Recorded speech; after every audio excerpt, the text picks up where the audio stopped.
O grande conflito. Capítulo 41. Será desolada a terra. Os seus pecados se acumularam até ao céu, e Deus se lembrou das iniquidades dela. No cálice em que vos deu de beber, dá-lhe a ela em dobro. Quanto ela se glorificou e em delícias esteve, dá-lhe outro tanto em tormento e pranto, porque diz em seu coração: Eu estou assentada como rainha, e não sou viúva, e não verei o pranto. Portanto, num dia virão as pragas, a morte, e o pranto e a fome, e será queimada no fogo, porque é forte o Senhor Deus que a julga. E os reis da terra que se prostituíram com ela e viveram em delícias, a chorarão e sobre ela prantearão, dizendo: Ai, ai daquela grande Babilônia, aquela forte cidade, pois numa hora veio o seu juízo. Apocalipse 18, versos 5 a 10. Os mercadores da terra, que se enriqueceram com a abundância de suas delícias, estarão de longe, pelo temor do seu tormento, chorando e lamentando e dizendo: Ai, ai daquela grande cidade, que estava vestida de linho fino, de púrpura, de escarlata, e adornada com ouro e pedras preciosas e pérolas, porque numa hora foram assoladas tantas riquezas. Apocalipse capítulo 18, versos 3, 15 e 16. Tais são os juízos que caem sobre Babilônia no dia da ira de Deus. Ela encheu a medida de sua iniquidade. Veio o seu tempo. Está madura para a destruição. Quando a voz de Deus põe fim ao cativeiro de seu povo, há um terrível despertar daqueles que tudo perderam no grande conflito da vida. Enquanto perdurou o tempo da graça, estiveram cegos pelos enganos de Satanás e desculpavam sua conduta de pecado. Os ricos se orgulhavam de sua superioridade sobre aqueles que eram menos favorecidos, mas obtiveram suas riquezas violando a lei de Deus. Negligenciaram alimentar o faminto, vestir o nu, tratar com justiça e amar a misericórdia. Procuraram exaltar-se e obter a homenagem de seus semelhantes. Agora estão despojados de tudo que os fazia grandes e se encontram desamparados e indefesos. Olham com terror para a destruição dos ídolos que antepuseram ao seu Criador. Venderam a alma em troca das riquezas e gozos terrestres e não procuraram enriquecer para com Deus. O resultado é que sua vida foi um fracasso. Seus prazeres agora se transformaram em amargura, seus tesouros em corrupção. Os ganhos de uma vida inteira foram, em um momento, varridos. Os ricos lastimam a destruição de suas soberbas casas, a dispersão de seu ouro e prata. Mas suas lamentações silenciam pelo temor de que eles próprios devem perecer juntamente com seus ídolos. Os ímpios estão cheios de pesar, não por causa de sua pecaminosa negligência para com Deus e seus semelhantes, mas porque Deus venceu. Lamentam que o resultado seja o que é, mas não se arrependem de sua impiedade. Se pudessem, não deixariam de experimentar todo e qualquer meio para vencer. O mundo vê aqueles dos quais zombaram e escarneceram e que desejaram exterminar passarem ilesos através das pestilências, tempestades e terremotos. Aquele que é para os transgressores de sua lei um fogo devorador, é para o seu povo um seguro pavilhão. O ministro que sacrificara a verdade a fim de alcançar o favor dos homens, percebe agora o caráter e influência de seus ensinos. É evidente que os olhos oniscientes o estiveram acompanhando enquanto se achava ao púlpito, enquanto andava pelas ruas, enquanto se confundia com os homens nas várias cenas da vida. Toda a emoção da alma, toda a linha escrita, cada palavra pronunciada, todos os atos que levavam os homens a descansar em um refúgio de falsidade esteve a espalhar sementes, e agora, nas infelizes e perdidas almas em redor dele, contempla a messe. Diz o Senhor: curam a ferida da filha de meu povo levianamente, dizendo: paz, paz, quando não há paz. Entristeceste o coração do justo com falsidade, não o havendo eu entristecido, e esforçastes as mãos do ímpio, para que não se desviasse do seu mau caminho e vivesse. Jeremias capítulo 8, verso 11, Ezequiel capítulo 13, verso 22. Ai dos pastores que destroem e dispersam as ovelhas do meu pasto. Eis que visitarei sobre vós a maldade de vossas ações. Uivai, pastores, e clamai, e rebolai-vos na cinza, principais do rebanho, porque já se cumpriram os vossos dias para serdes mortos. E não haverá fugida para os pastores, nem salvamento para os principais do rebanho. Jeremias capítulo 23, versos 1 e 2, capítulo 25, versos 34 e 35. Ministros e povo veem que não mantiveram a devida relação para com Deus. Veem que se rebelaram contra o autor de toda a lei reta e justa. A rejeição dos preceitos divinos deu origem a milhares de fontes para males, discórdias, ódio, iniquidade, até que a terra se tornou um vasto campo de contenda, uma sentina de corrupção. Este é o quadro que ora se apresenta aos que rejeitaram a verdade e preferiram acalentar o erro. Nenhuma linguagem pode exprimir o anelo que o desobediente, o desleal, experimenta por aquilo que para sempre perdeu, a vida eterna. Homens que o mundo adorou pelos talentos e eloquência, veem agora estas coisas sob a sua verdadeira luz. Compenetram-se do que perderam pela transgressão e caem aos pés daqueles de cuja fidelidade zombaram com menosprezo, confessando que Deus os amou. O povo vê que foi iludido. Um acusa ao outro de o ter levado à destruição. Todos, porém, se unem em acumular suas mais amargas condenações contra os ministros. Pastores infiéis profetizaram coisas agradáveis, levaram os ouvintes a anular a lei de Deus e a perseguir os que a queriam santificar. Agora, em seu desespero, esses ensinadores confessam perante o mundo sua obra de engano. As multidões estão cheias de furor. Estamos perdidos, exclamam, e vós sois a causa de nossa ruína, e voltam-se contra os falsos pastores. Aqueles mesmos que mais os admiravam pronunciarão as mais terríveis maldições sobre eles. As mesmas mãos que os coroavam de lauréis levantar-se-ão para destruí-los. As espadas que deveriam matar o povo de Deus são agora empregadas para exterminar os seus inimigos. Por toda a parte há contenda e morticínio. Chegará o estrondo até a extremidade da terra, porque o Senhor tem contenda com as nações, entrará em juízo com toda a carne. Os ímpios entregará à espada. Jeremias 25, 31. 6.000 anos esteve em andamento o grande conflito. O Filho de Deus e seus mensageiros celestiais estavam em conflito com o poder do maligno a fim de advertir, esclarecer e salvar os filhos dos homens.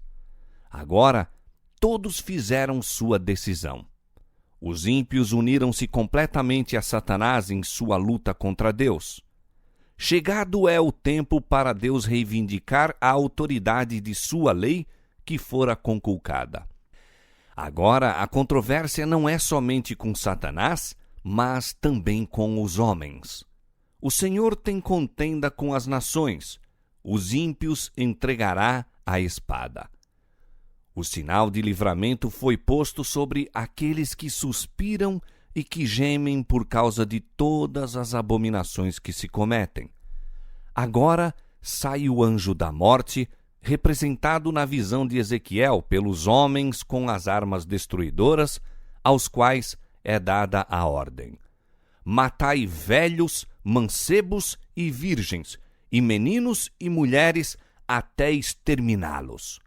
Mas a todo homem que tiver o sinal, não vos chegueis, e começai pelo meu santuário. Diz o profeta: e começaram pelos homens mais velhos que estavam diante da casa. Ezequiel capítulo 9, versos 1 a 6. A obra de destruição se inicia entre os que professaram ser os guardas espirituais do povo. Os falsos atalaias são os primeiros a cair. Ninguém há de quem se compadecer ou a quem poupar. Homens, mulheres, donzelas e criancinhas perecem juntamente. O Senhor sairá do seu lugar para castigar os moradores da terra por causa da sua iniquidade, e a terra descobrirá o seu sangue e não encobrirá mais aqueles que foram mortos. Isaías capítulo 26, verso 21. E esta será a praga com que o Senhor ferirá a todos os povos que guerrearem contra Jerusalém.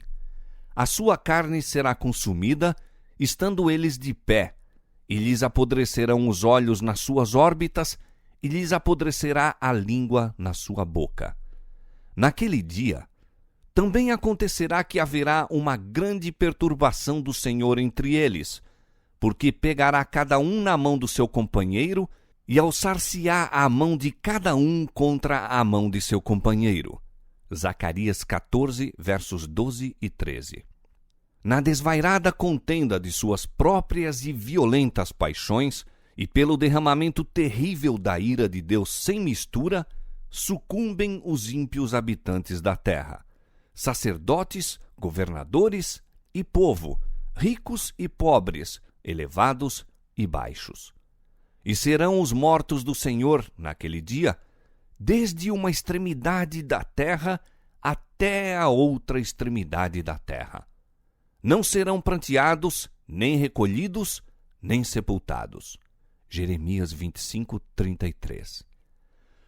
Por ocasião da vinda de Cristo, os ímpios são eliminados da face de toda a terra, consumidos pelo espírito de sua boca e destruídos pelo resplendor de sua glória.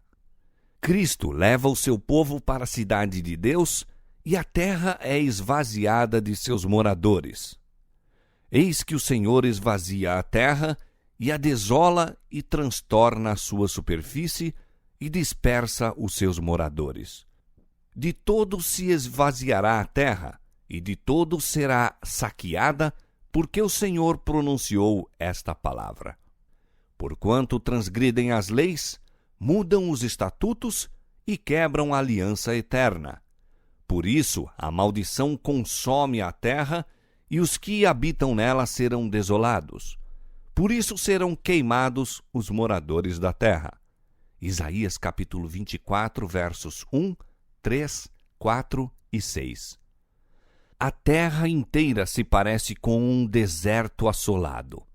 As ruínas das cidades e vilas destruídas pelo terremoto, árvores desarraigadas, pedras escabrosas arrojadas pelo mar ou arrancadas da própria terra, espalham-se pela sua superfície, enquanto vastas cavernas assinalam o lugar em que as montanhas foram separadas da sua base. Ocorre agora o acontecimento prefigurado na última e solene cerimônia do dia da expiação.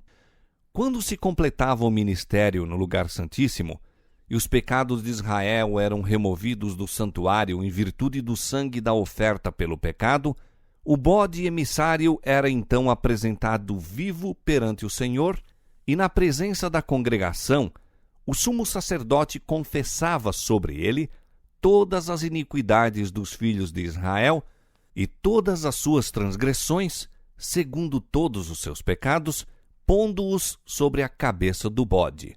Levítico capítulo 16, verso 21.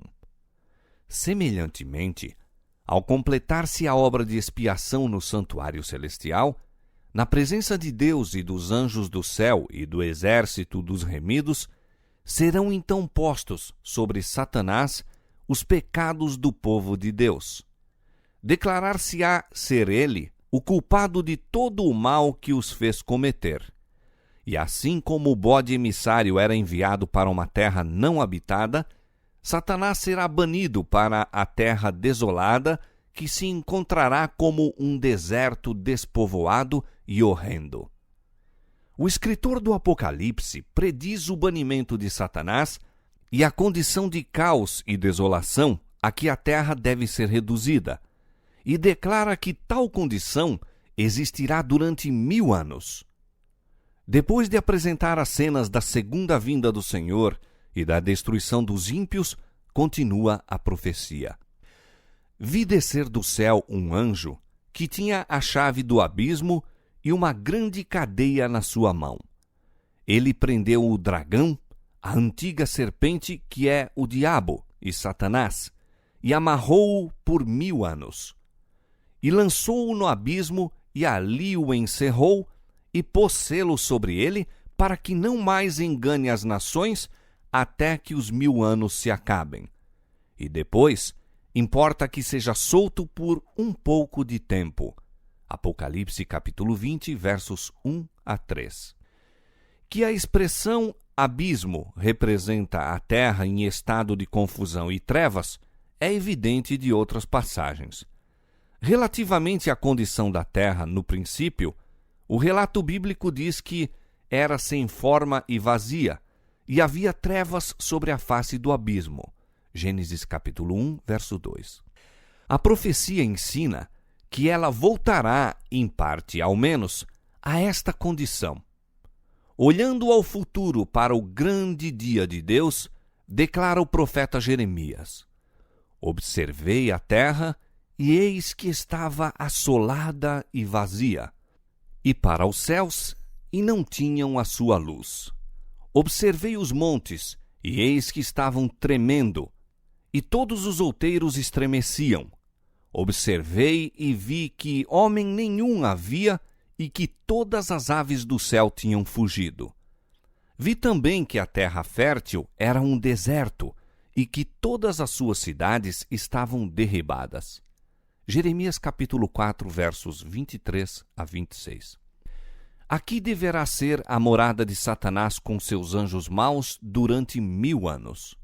Restrito à terra, não terá acesso a outros mundos para tentar e molestar os que jamais caíram. É neste sentido que ele estará amarrado. Ninguém ficou de resto sobre quem ele possa exercer seu poder. Está inteiramente separado da obra de engano e ruína que durante tantos séculos foi seu único deleite. O profeta Isaías, vendo antecipadamente o tempo da queda de Satanás, exclama: Como caíste do céu, ó estrela da manhã, filha da alva! Como foste lançado da terra, tu que debilitavas as nações! E tu dizias no teu coração: Eu subirei ao céu, acima das estrelas de Deus exaltarei o meu trono. Serei semelhante ao Altíssimo, e contudo, levado serás ao inferno, ao mais profundo do abismo. Os que te virem te contemplarão, considerar-te-ão e dirão: É este o varão que fazia estremecer a terra e que fazia tremer os reinos? Que punha o mundo como um deserto e assolava as suas cidades? Que a seus cativos não deixava ir soltos para suas casas? Isaías 14, versos 12 a 17. Durante 6.000 anos, a obra de rebelião de Satanás tem feito estremecer a terra. Ele tornou o mundo como um deserto e destruiu as suas cidades, e a seus cativos não deixava ir soltos. Durante 6.000 anos, o seu cárcere, o sepulcro, recebeu o povo de Deus e ele os queria conservar cativos para sempre. Mas Cristo quebrou os seus laços, pondo em liberdade os prisioneiros. Mesmo os ímpios agora se acham colocados fora do poder de Satanás e, sozinho, com seus anjos maus, permanecerá ele a compenetrar-se dos efeitos da maldição que o pecado acarretou. Todos os reis das nações, todos eles jazem com honra, cada um na sua casa, sepultura. Mas tu és lançado da tua sepultura como um renovo abominável. Com eles não te reunirás na sepultura, porque destruíste a tua terra e mataste o teu povo. Isaías 14, versos 18 a 20. Durante 1000 anos, Satanás vagueará de um lugar para outro na terra desolada para contemplar os resultados de sua rebelião contra a lei de Deus. Durante este tempo, os seus sofrimentos serão intensos. Desde a sua queda, a sua vida de incessante atividade baniu a reflexão.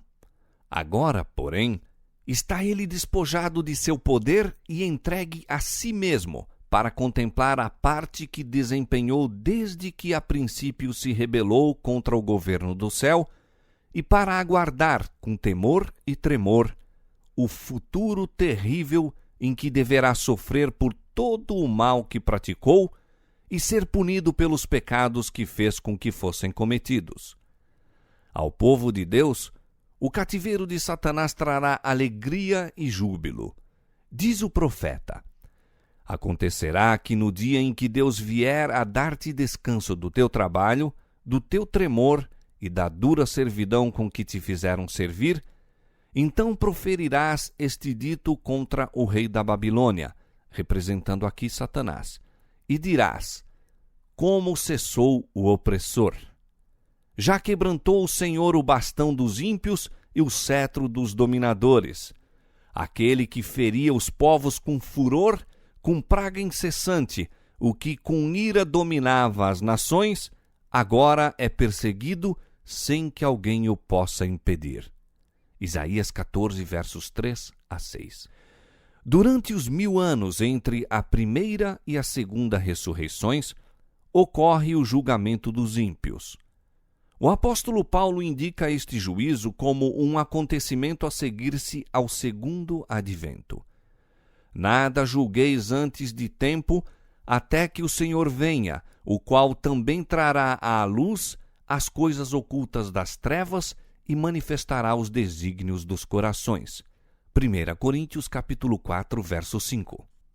Daniel declara que quando veio o ancião de dias, foi dado o juízo aos santos do Altíssimo. Daniel 7, 22. Nesse tempo, os justos reinam como reis e sacerdotes de Deus. João, no Apocalipse, diz: vi tronos, e assentaram-se sobre eles, e foi-lhes dado o poder de julgar. Serão sacerdotes de Deus e de Cristo, e reinarão com ele 1000 anos. Apocalipse capítulo 20, versos 4 e 6. É nesse tempo que, conforme foi predito por Paulo, os santos hão de julgar o mundo. 1 Coríntios 6, 2. Em união com Cristo, julgam os ímpios, comparando seus atos com o código, a Escritura Sagrada, e decidindo cada caso segundo as ações praticadas no corpo.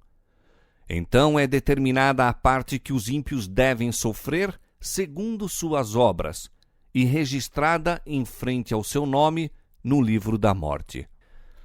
Igualmente, Satanás e os anjos maus são julgados por Cristo e seu povo.